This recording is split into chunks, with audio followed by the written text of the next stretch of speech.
Hello student, आप सभी का फ्रेश नीट क्लासेस में स्वागत है। आज हम लोग क्लास 12 में sexual reproduction in flowering plant Pushpi पादपों में लैंगिक जनन पर चर्चा करेंगे। एक चीज हम लोगों को काफी अच्छे से पता होगी कि इस वर्ष नीट 2020 नीट 2020 में जितना भी आपका बायोलॉजी का जो पेपर रहा है उसमें पूरा उन्होंने एनसीईआरटी बेस्ड क्वेश्चन ही रखे हैं।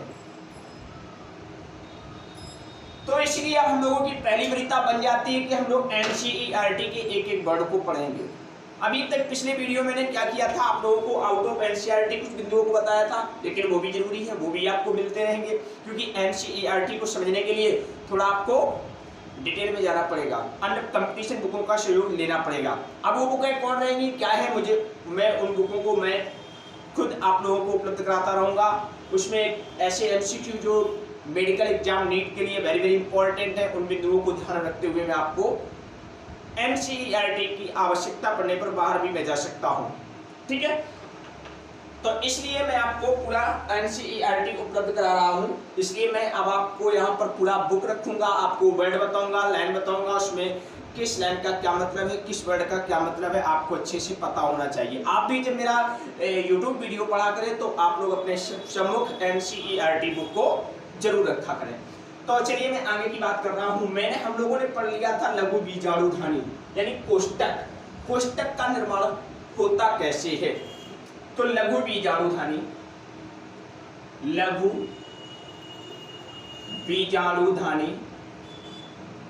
यानी कोष्टक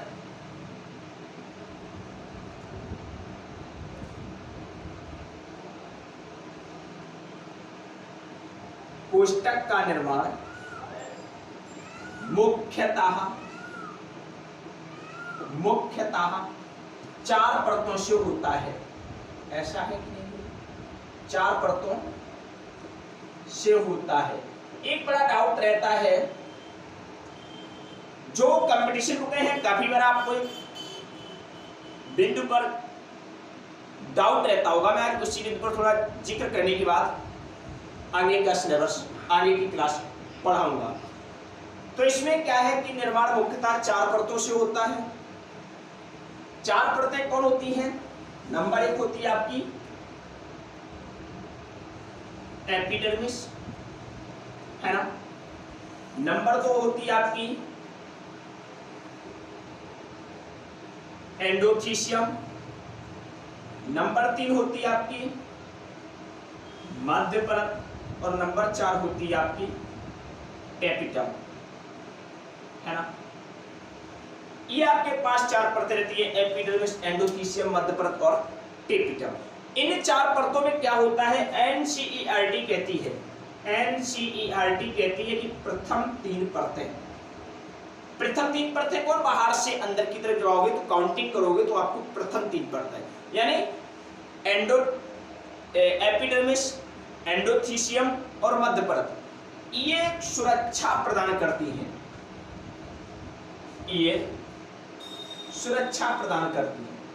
है ना। और जो टेपिटम है, वेरी वेरी इंपॉर्टेंट लेयर, है ना, क्योंकि यहां से क्वेश्चन काफी मेडिकल एग्जाम में पूछे जाते हैं, अन्य एग्जामों में भी टेपिटम को बड़ा ध्यान रखा जाता है। तो ये भोजन प्रदान करती है, किनको संरक्षण मिलता है, किनको भोजन मिलता है? वो है लघु बीजाणु को। किसको? लघु बीजाणु को। ऐसा पता है कि नहीं? तो मतलब लघु बीजाणु को यानी परागकणों को सुरक्षा देने का काम 3 परतों का है, एपिडर्मिस, एंडोथीसियम और मध्य परत। और भोजन, लघु बीजाणु को भोजन प्रदान करने का काम टेपिटम का है। लेकिन कई बुकों में क्या होता है, वहां पे एक बिंदु लिख रखा है, मैं आपको कंफ्यूजन नहीं करूंगा, मैं बता रहा हूं एनसीईआरटी आपको फर्स्ट वरीयता देनी है। ठीक है, कि जो मध्य परत होती है, यहां मेरी बात समझने का प्रयास करना। जो मध्य परत होती है, जो आपकी मध्य परत होती है, ये क्या करती है? ये भोजन का संग्रह करती है। भोजन का संग्रह करती है और फिर इससे भोजन का अवशोषण करती है टेपिटम, और फिर इस टेपिटम से भोजन लेते हैं लघु बीजाणु, है ना। तो याद रखना कि एनसीईआरटी के आधार पर तो ये बात आपको याद रखनी है ना। अन्य बुकों में आपको इस तरह से भी मिल सकता है ना।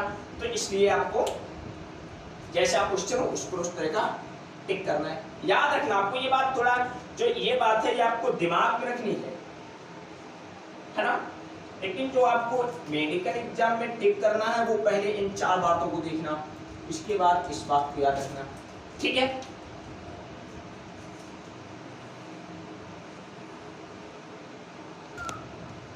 तो इस तरह से ये बिंदु आपको याद रखना है कि मध्य प्रदेश भोजन का संग्रह करती, वहां से टेपिटम भोजन को अवशोषित करती और लघु बीजाणुओं को भोजन उपलब्ध होता है। तो ठीक है, तो आपको अधिकांशतः ये 4 बिंदुओं को परतों का जो काम है ये आपको पहले नंबर याद रखना है, ठीक है, एनसीईआरटी के आधार पर। अब हम लोग आगे बात करेंगे एनसीईआरटी बुक में क्या लिखा रखा है। दूसरी बात हम लोग ये भी समझ चुके थे कि टेपिटम जो होता है, टेपिटम जो होता है इसमें कई सारे केंद्रक पाए जाते हैं, है ना। केंद्रक का नंबर काफी ज्यादा होता है। केंद्रक का नंबर क्यों ज्यादा है? क्योंकि इनको भोजन का निर्माण करना है, भोजन जो लघु बीजाणुधानी उनको आहार उपलब्ध कराना है, इसलिए अधिक से अधिक ऊर्जा की, अधिक से अधिक भोज्य पदार्थों के निर्माण के लिए अधिक से अधिक तत्वों की आवश्यकता पड़ेगी। तो सभी के लिए केंद्रक का नंबर होना जरूरी हो जाता है, ठीक है, जिससे केंद्रक अधिक से अधिक नंबर में उपस्थित हो। चलिए अब आगे की बात करते हैं। यहाँ पर क्या है एनसीईआरटी में क्या लिखा हुआ है, मैं उस पर चर्चा अब करूंगा। अब हम लोग आगे टॉपिक पर बात करेंगे, ठीक है। देखो क्या होता है, हम लोगों ने लघु बीजाणुधानी तो बना लिए, यानी कोष्टक का तो निर्माण कर लिया, लेकिन परागकणों का तो निर्माण करना बाकी है। कोष्टक यानी लघु बीजाणुधानी में लघु बीजाणु होते इतना तो पता है, लेकिन वो लघु बीजाणुधानी बनते, लघु बीजाणुधानी बनने के बाद लघु बीजाणु किस प्रकार बनते हैं ये हमको भी समझना शेष है। तो आज जो लोगों का मुख्य उद्देश्य रहेगा वो लघु बीजाणु, लघु बीजाणु यानी परागकण का निर्माण, ये हमको समझना है, और वो भी पूरा 100% एनसीईआरटी की लैंग्वेज को पढ़ते हुए। तो क्या लिखा है एनसीईआरटी में, देखते हैं यहाँ पर। देखो उसमें साफ साफ लिखा है, जब एक परागकोश परिपक्व होता है, परागकोश है, परागकोश में अपरिपक्व परागकोश में क्या होगा, परिपक्व परागकोश में आप लोग को अग्रसर, परिपक्व परागकोश में 4 लघु बीजाणुधानी होंगी, है ना, 4 लघु बीजाणु धानी होगी, है ना, और प्रत्येक लघु बीजाणुधानी, प्रत्येक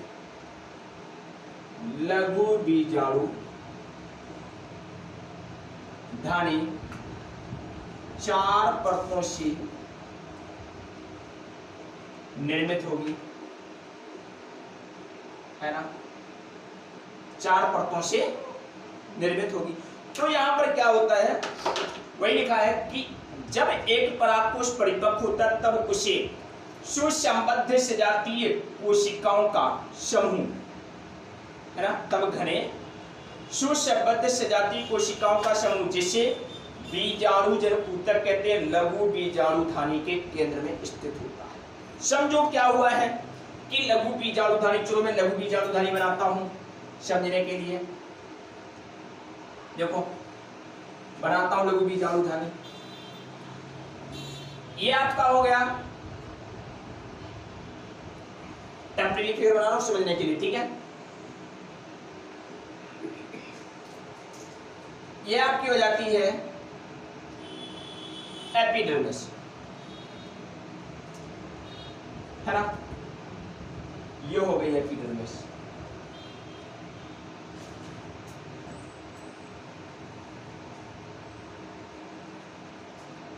ये हो गई एपिडर्मिस, है ना। इसके बाद बनती है आपकी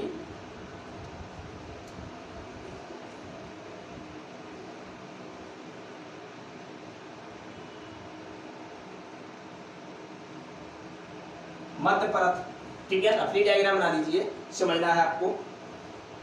इसके बाद बनता है, सॉरी ये रही आपकी, मैं लिख देता हूं यहां पर एपिडर्मिस, ये रही आपकी एपिडर्मिस।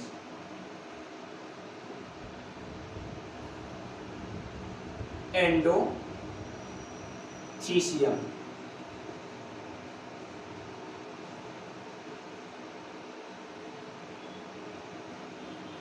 एंडोथीसियम ये रही, ठीक है। मैं इसको शेड कर देता हूं, ये रही आपकी, ठीक है।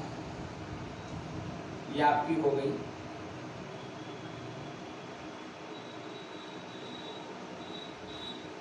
एपिडर्मिस। क्या हो गई? एपिडर्मिस। ये हो गई आपकी एंडोथीसियम। क्या हो गई आपकी ये एंडोथीसियम हो गई, है ना। अब इसके बाद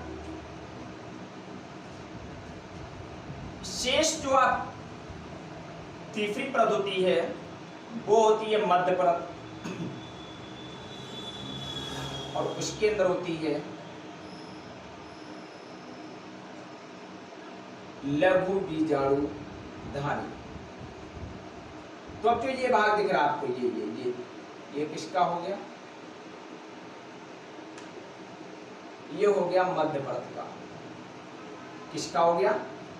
मध्य परत का। तो चलिए ये भाग आपका हो गया, ये रहा, ठीक है। क्या हो गई ये मध्य परत, है ना। और इसके बाद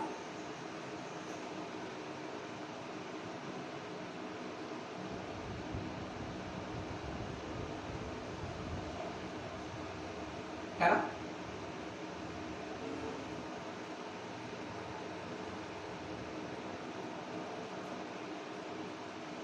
ये जो हो गई आपकी, ये हो गई आपकी, मैं इधर तरफ आ रहा हूं, चलो इधर लिख देता हूं, ठीक है।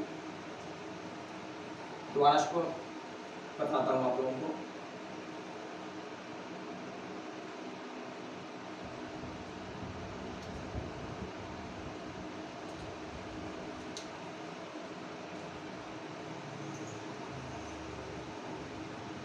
इधर लिख देता हूं, मध्य परत,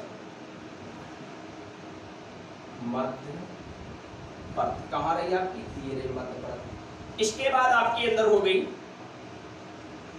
टेपिटम, ये रही टेपिटम। तो यहाँ पे क्या हुआ कि चार परतों से आपका बन गया लघु बीजाणुधानी कोष्टक। तो एक कोष्टक ये है, ये है, ये है, ये है। इस प्रकार आपको कोष्टक देखने को मिलेंगे। अब क्या होता है, हम लोगों ने इससे पहले एक फ्लो चार्ट को और पढ़ा था। वो फ्लो चार्ट क्या था, एक बार फिर से रिकॉर्ड कर देता हूं। क्या होता है, सर्वप्रथम आपकी बनती है एपिडर्मिस, एपिडर्मिस के अंदर मेरिस्टेमेटिक कोशिकाएं होती हैं, मेरिस्टेमेटिक कोशिकाएं होती हैं। मेरिस्टेमेटिक कोशिकाओं में से चारों कोर्नर पर चार कॉर्नर होते हैं, उन चारों जगह पर मेरिस्टेमेटिक कोशिकाएं आर्चिस्पोरियल कोशिका बनाती हैं। आर्चिस्पोरियल कोशिकाएं, पिछला वीडियो पढ़ना आपको सब मिलेगा, पूरा पढ़ा चुका हूं मैं, ठीक है। फिर ये आर्चिस्पोरियल सेल विभाजित होकर दो सेल बनाती है, primary parietal cell, primary sporogenous cell, है ना। Primary parietal cell, primary sporogenous cell, बात समझ में आ गई। अब जो प्राइमरी पेरिएंटल सेल होती है, जो आपकी प्राइमरी पेरिएंटल सेल होती है, वो तीन परतों का निर्माण करती है। कितने परतों का निर्माण करती है? तीन परतों का निर्माण करती है। वो तीन परतें कौन बनाती है, याद रखना, प्राइमरी पेरिएंटल सेल ये तीन परतों को बनाती है। कौन तीन परतें बनाती है? नंबर एक एंडोथीसियम, मध्य परत और टेपिटम। इन 3 परतों को बनाने का काम है प्राइमरी पेरियंटल सेल। अब कहोगे सर प्राइमरी स्पोरोजिनस सेल जो पीएस सेल है ये क्या करती है? बिल्कुल बात ठीक है। एनसीईआरटी ने इतनी स्टोरी को मौन रखा है और जब तक हम लोग इन सभी बिंदुओं को नहीं समझेंगे तब तक एनसीईआरटी की आगे की बात समझ में नहीं आएगी। तो ये क्या करती है, जो आपकी प्राइमरी स्पोरोजिनस सेल होती है ये बनाती है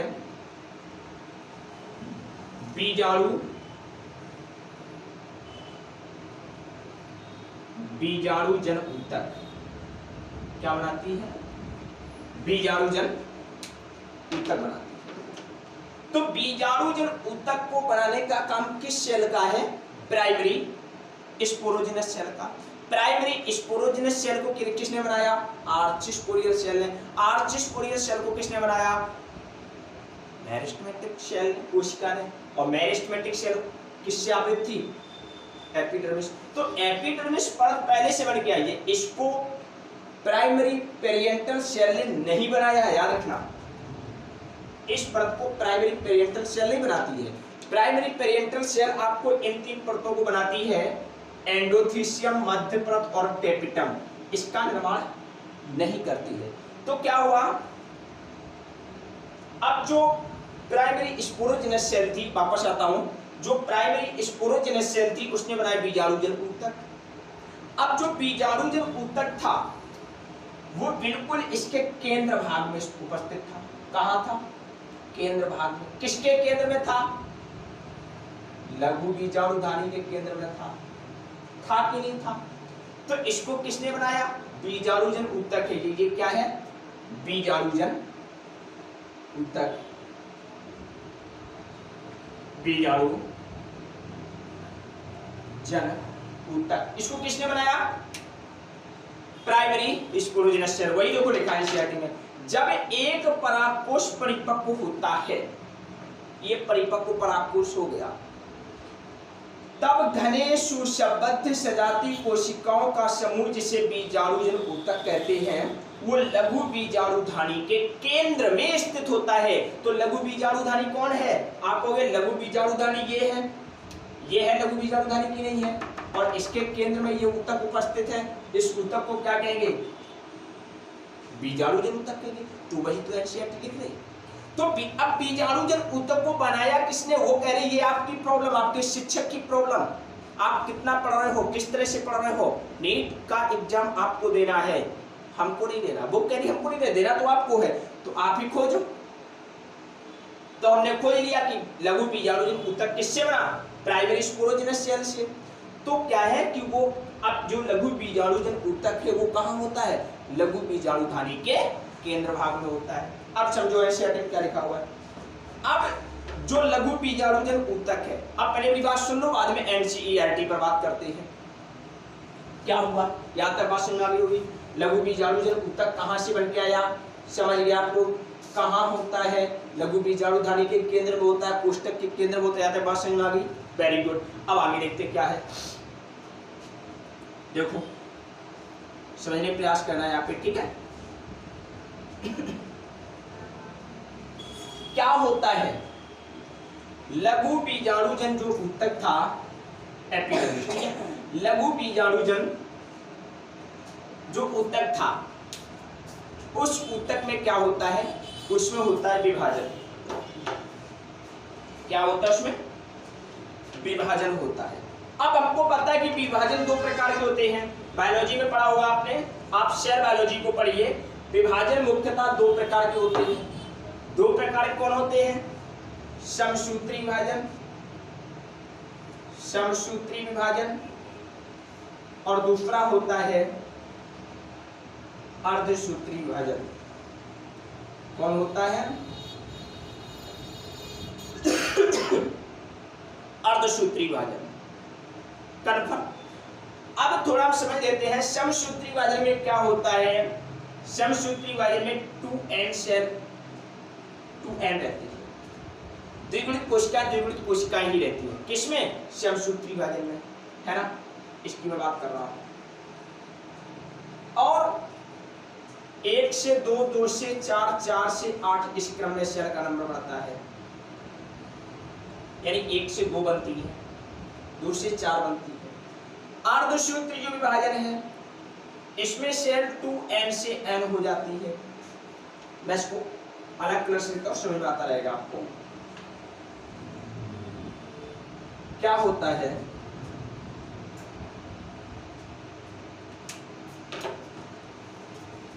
ये आपका अर्धसूत्री विभाजन, इसमें शेल 2n से n यानी द्विगुणित से कोशिका अगुणित हो जाती है। इसके बाद इसमें शेल का नंबर 1 से 4 होता है, इस क्रम में बढ़ता है।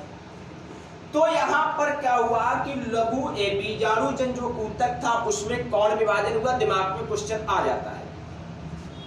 समसूत्री विभाजन हुआ कि अर्धसूत्री विभाजन हुआ? समसूत्री विभाजन होगा तो द्विगुणित कोशिका ही रहेगी। यदि अर्धसूत्री विभाजन होगा तो द्विगुणित कोशिका अगुणित कोशिका हो जाएगी। तो समसूत्री विभाजन में कोशिका समान रहती है, द्विगुणित ही द्विगुणित रहेगी। अर्धसूत्री विभाजन में कोशिका द्विगुणित से अगुणित हो जाती है। तो क्या हुआ कि लघु बीजाणुजन और नंबर 1 से 2 और 2 से 1 से 4 होता है। समसूत्री विभाजन में 1 से 2 सेल बनेगी, अर्धसूत्री विभाजन में 1 से 4 सेल बनती। क्यों बनती, कैसे बनती, ये सब आपको सेल बायोलॉजी में पढ़ने को मिलेगा। तो क्या हुआ कि जो आपका बीजाणुजन ऊतक है, क्या है, बीजाणुजन ऊतक है, उसमें क्या हुआ,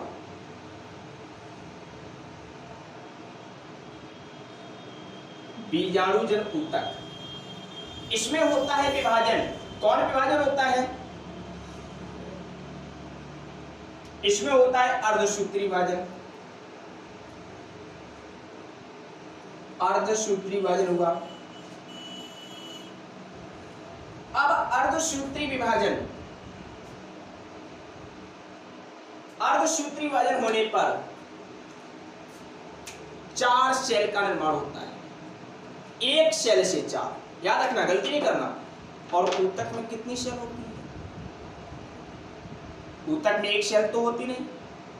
ऊतक क्या है पता होना चाहिए। सेल और ऊतक में क्या डिफरेंस है, कोशिकाओं का समूह होता है ऊतक, कोशिकाओं का समूह होता है ऊतक। वे कोशिकाएं जो संरचना और कार्य में समान हो, उनका सामूहिक रूप मिलकर या वो संगठित होकर ऊतक का निर्माण करती हैं। तो यहाँ पर ऊतक में 1 सेल तो होगी नहीं, ऊतक में कई सारी सेल होगी, लेकिन मैं यहाँ पर चर्चा कर रहा हूँ ओनली 1 सेल की, 1 सेल की बात कर रहा हूँ, है ना। तो इसमें कई सारी सेल होगी। तो क्या होता है कि अर्धसूत्री विभाजन होता है और इस तरह से सारे के सारे ऊतक की सारी मतलब पूरे के पूरे ऊतक में सारी की सारी कोशिकाओं के अंदर अर्धसूत्री विभाजन हुआ होगा। लेकिन और एक सेल अकेले 4 कोशिकाएं बना रही है ना। एक सेल यानी एक कोशिका अर्धसूत्री विभाजन द्वारा 4 कोशिकाएं बनाती है, 4 कोशिकाएं बनाती है। तो ऊतक में तो कई सारी सेल होगी, कई सारी कोशिकाएं बनाई होंगी, है ना। तो क्या हुआ, इसमें अर्धसूत्री विभाजन हुआ जिससे एक सेल 4 सेल बनाती है। इस सेल को कहा गया लघु बीजाणु मात्र कोशिका। अब जो ये कोशिकाएं बनी, ये जो 4 कोशिकाएं बनी बीजाणुजन ऊतक में अर्धसूत्री विभाजन के बाद जो 4 कोशिकाएं बनती हैं, उसमें प्रत्येक कोशिका को लघु बीजाणु मात्र कोशिका कहा गया कि नहीं कहा गया। अब जो लघु बीजाणु मात्र कोशिका है, ये कैसी नहीं होगी, ये थी आपकी द्विगुणित, विभाजन हुआ अर्धसूत्री, तो ये कैसी हो गई, अगुणित, सीधी सी बात। तो वही तो लिखा है एनसीईआरटी में, क्या लिखा है, लघु बीजाणु जनन, यानी लघु बीजाणु का निर्माण। क्या होता है, जैसे जैसे परागकोश विकसित होता है बीजाणुजन ऊतक की कोशिकाएं अर्धसूत्री विभाजन द्वारा। बीजाणुजन ऊतक की कोशिकाएं जो द्विगुणित हुआ करती थी अर्धसूत्री विभाजन द्वारा सूक्ष्म बीजाणु चतुष्ट बनाती है। यानी एक कोशिका चार कोशिकाओं तो बोला गया चतुष्ट, क्या कहा गया? चतुष्ट। तो चलो क्या हुआ होगा, मैं इसको यहां पे दर्शाता हूं। चार कोशिका बनाई होगी और ये एक साथ रही होगी। अच्छा बताओ, कोई कहे कि यहां पर चार लोग थे, कितने लोग थे? चार लोग थे। तो चार लोग, जैसे माना कि एक व्यक्ति लखनऊ में हो, चलो एक व्यक्ति यहां पर है ना, एक व्यक्ति यहां पर है ना, एक व्यक्ति यहां पर है ना, और एक व्यक्ति आपका यहां पर है।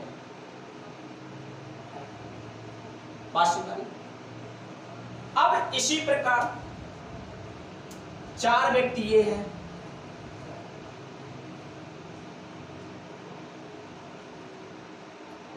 ये है।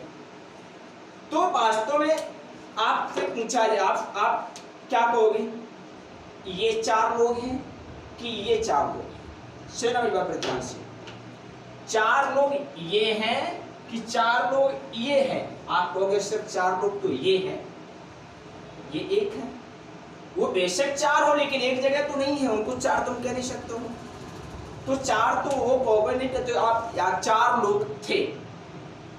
तो चार लोग कौन थे जो एक साथ थे? चार लोग कौन नहीं है जो एक साथ नहीं है ना? तो ये जो कोशिकाएं बन रही है चारों की चारों एक समूह एक ही जगह पर रहती है, तो इसे कहा चतुष्ट। क्या कहा जाता है? चतुष्ट। तो ये चतुष्ट है ना कि ये चतुष्ट है? ये तो नंबर में एक है। बेशक इसका दूसरा ये हो, तीसरा ये हो, चौथा ये हो, लेकिन यहाँ तो नहीं है, एक साथ तो नहीं है। एक साथ तो यही चार है, चतुष्ट ये हुआ। सॉरी। तो चतुष्ट ये है। अब जब चतुष्ट ये है तो चतुष्ट कब बना? चारों एक साथ थे। तो वही बात यहाँ पर है कि ये चारों कोशिकाएं एक साथ होती हैं और लघु बीजाणु मात्र कोशिकाएं कहलाती हैं जो अगुणित होती हैं, तो चतुष्ट बनाती है। क्या बनाती है? चतुष्ट। अब यही कोशिकाएं, कौन कोशिकाएं? लघु बीजाणु मात्र कोशिकाएं जो अगुणित हैं, आगे लघु बीजाणु का निर्माण करेंगे। किसका निर्माण करेंगे? लघु बीजाणु का निर्माण करती है। तो देखो क्या लिखा है, अर्धसूत्री विभाजन द्वारा सूक्ष्म बीजाणु चतुष्ट बनाती है। बना लिया कि नहीं बनाया? चतुष्ट की कोशिकाओं की सूत्र गुणिता क्या होगी? एनसीईआरटी ने क्वेश्चन कर दिया, क्या कर दिया कि चतुष्ट की, यानी ये जो कोशिकाएं, ये कोशिकाएं क्या है? लघु बीजाणु मात्र कोशिकाएं, इनकी सूत्र गुणिता क्या होगी? सीधा सा क्वेश्चन है। कहोगे सर ये बनी किससे है? लघु बीजाणुजन ऊतक से। लघु बीजाणुजन ऊतक कैसा था? द्विगुणित था। विभाजन कौन हुआ? अर्धसूत्री विभाजन हुआ। तो बनने वाली कोशिका कैसी होगी? अगुणित होगी। तो इसका आंसर क्या है? अगुणित होगी। तो वही तो लिखना है आपको। लिख लीजिए बुक में कि चतुष्ट की कोशिकाओं की सूत्र गुणिता अगुणित है। कैसी है? अगुणित है। चलो अब देखते हैं आगे क्या लिखा हुआ है। जैसा कि बीजाणुजन ऊतक की प्रत्येक कोशिका, बीजाणुजन ऊतक की प्रत्येक कोशिका, मैं पढ़ रहा हूं एनसीईआरटी में, प्रत्येक कोशिका एक लघु बीजाणु चतुष्ट की वृद्धि करने में सक्षम है। यानी लघु बीजाणु ऊतक की प्रत्येक कोशिका, प्रत्येक कोशिका चतुष्ट बनाती है। तो ऊतक में कई सारी कोशिका होंगी, कई सारे चतुष्ट बने होंगे। प्रत्येक कोशिका एक सक्षम पराग मात्र कोशिका होती। वही तो मैं कह रहा हूं कि प्रत्येक कोशिका पराग मात्र कोशिका है। याद रखना, इसको हम लोग लघु बीजाणु मात्र कोशिका भी कहते हैं और पराग मात्र कोशिका भी कहते हैं। इस तरह से भी एग्जाम लिख सकता है। चलो मैं लिख के बता देता हूं। पराग मात्र कोशिका ये भी लिखा जा सकता है ना, रट्टाफिकेशन लगा के नहीं जाना। और इससे बनने वाला क्या होगा? लघु बीजाणु। समझने का प्रयास कीजिए कि चीज आपको स्पष्ट होनी चाहिए एनसीईआरटी में। पहले भी मैं आपको पूरा यही डिटेल दे रहा था, लेकिन पहले एनसीईआरटी बुक नहीं थी, तो आप एनसीईआरटी के शब्दों को समझने में थोड़ा डाउट करते होंगे। अब यहाँ पर मैं एनसीईआरटी बुक को पास रख रहा हूँ, आप लोगों को बता रहा हूँ कि पेज नंबर 23 निकाल लीजिए। मैं पेज नंबर 23 पर ही पूरी बात कर रहा हूँ, ठीक है। तो अब आपको और सुविधा रहेगी। मेरा मतलब ये नहीं है कि आप पूरे वर्ष तैयारी करने के बाद बुक को ना समझ पाओ। पूरे वर्ष पढ़ने के बाद यदि बुक नहीं समझ पाओगे तो आप नीट की पेपर की लैंग्वेज और क्वेश्चन को कैसे समझ पाओगे। इसलिए मैं चाहता हूं कि YouTube वीडियो देखने के साथ साथ, क्लास अटेंड करने के साथ साथ बुक क्या कहना चाहती है, बुक का किस अक्षर का, किस शब्द का, किस लाइन का क्या मतलब है, ये आपके दिमाग में जरूर होना चाहिए। जो क्या है वही लिखा है यहाँ पे कि अर्धसूत्री विभाजन द्वारा प्रत्येक कोशिका एक सक्षम परागमात्र कोशिका होती है। एक परागमात्र कोशिका से, मेरी बात सुनना, एक परागमात्र कोशिका से अर्धसूत्री विभाजन द्वारा लघु बीजाणु के निर्माण की प्रक्रिया को क्या कहते हैं, यानी लघु बीजाणु मात्र कोशिका से लघु बीजाणु के निर्माण की घटना को लघु बीजाणु जनन, लिख देता हूं, लघु बीजाणु जनन कहते हैं। लघु बीजाणु जनन कहते हैं, ठीक है। क्या कहते हैं, लघु बीजाणु जनन कहते हैं। क्या लिखा है इसमें, प्रत्येक कोशिका एक सक्षम परागमात्र कोशिका होती है। एक परागमात्र कोशिका से अर्धसूत्री विभाजन द्वारा लघु बीजाणु के निर्माण की क्रिया को लघु बीजाणु जनन कहते हैं। तो लघु बीजाणु जनन क्या है, सीधी सी परिभाषा हो जाएगी, लघु बीजाणु मात्र कोशिका से लघु बीजाणु के निर्माण की घटना लघु बीजाणु जनन कहलाती है। वही देखो लिखा है एनसीईआरटी में, यहाँ लिख देता हूँ पूरा पूरा, ठीक है।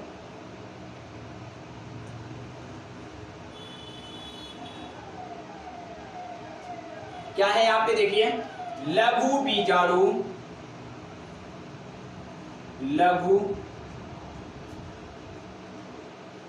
बीजाणु मात्र कोशिका से लघु बीजाणु के निर्माण की घटना को लघु बीजाणु जनन कहते हैं। क्या कहते हैं, लघु बीजाणु जनन कहते हैं। ये आपको पता होना चाहिए, ठीक है। और यही एनसीईआरटी में लिख रखा है। चलो आगे देखते क्या लिखा है एनसीईआरटी में। तो इसमें क्या होगा, अब ये प्रत्येक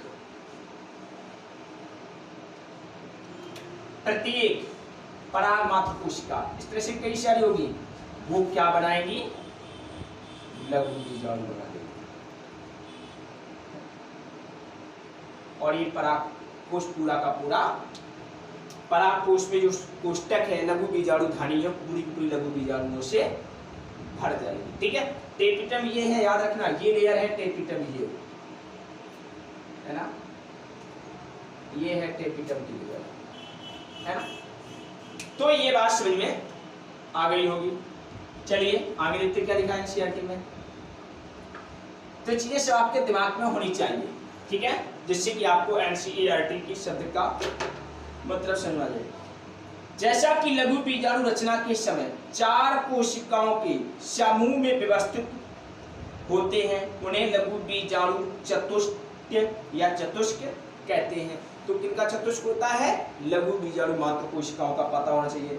जैसे ही, यानी प्रारंभ में चारों की चारों लघु बीजाणु आपस में जुड़े होते हैं, इस कारण से हम लघु बीजाणु चतुष्क कहते हैं, ठीक है। अब क्या लिखा उसमें,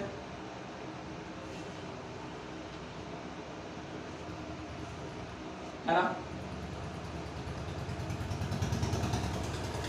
जैसे ही परागकोश परिपक्व, तो लघु बीजाणु चतुष्ट है, यानी परागकण भी 4 होते हैं जो समूह में होते हैं। जैसे ही लघु बीजाणु, जैसे ही परागकोश परिपक्व स्फुरित होता है, लघु बीजाणु एक दूसरे से विलगित हो जाते हैं और परागकणों के रूप में विकसित हो जाते हैं। अब क्या होगा, अब ये परागकोश जब स्फुरित होगा तब क्या होगा, अब ये जो वृद्धांश मेरी बात सुनना, ये जो लघु बीजाणु थे, समझो यहाँ पे क्या थे, ये लघु बीजाणु थे। इन्होंने क्या किया, मेरे प्रश्न कहना है आपको, इन्होंने क्या किया कि लघु बीजाणु यानी परागकण जैसे ही विकसित हुए, इन्होंने क्या किया कि टेपिटम को भोजन के रूप में यूज कर दिया। टेपिटम को भोजन के रूप में प्रयोग कर लिया, है ना। मध्य परत भी यूज हो गई इनकी, है ना। मध्य परत भी, क्योंकि मैंने बताया था मध्य परत से ही तो भोजन आ रहा था। अब इसके बाद ये जो परत थी, कौन कौन, मध्य परत, और एक आपकी ये परत और है, इसको क्या बोलेंगे, एंडोथीसियम। क्या बोलेंगे, एंडोथीसियम। तो मध्य परत भी समाप्त हो गई। अब मध्य परत के बाद एंडोथीसियम और एपिडर्मिस, ये भी नष्ट हो गई। और जैसे ही ये नष्ट हुई, परागकण बाहर आ गए। कहाँ आ गए, बाहर, है ना। हो गया परागकोश का प्रश्न और परागकण मुक्त हो गए। तो आज हम लोगों ने क्या क्या समझा, आज हम लोगों ने लघु बीजाणु का निर्माण समझ लिया, है ना, और परागकोश का प्रस्फुटन, है ना, भी समझ लिया। ठीक है, इस प्रकार आज का हमारा लेक्चर यही समाप्त होता है। आप लोगों को पूरा का पूरा परागकण किस तरह से बनता है, परागकोश के अंदर कोष्ठक किस प्रकार बनते हैं, इन सब बिंदुओं की इंफॉर्मेशन मिल चुकी होगी। धन्यवाद, पढ़ते रहिए।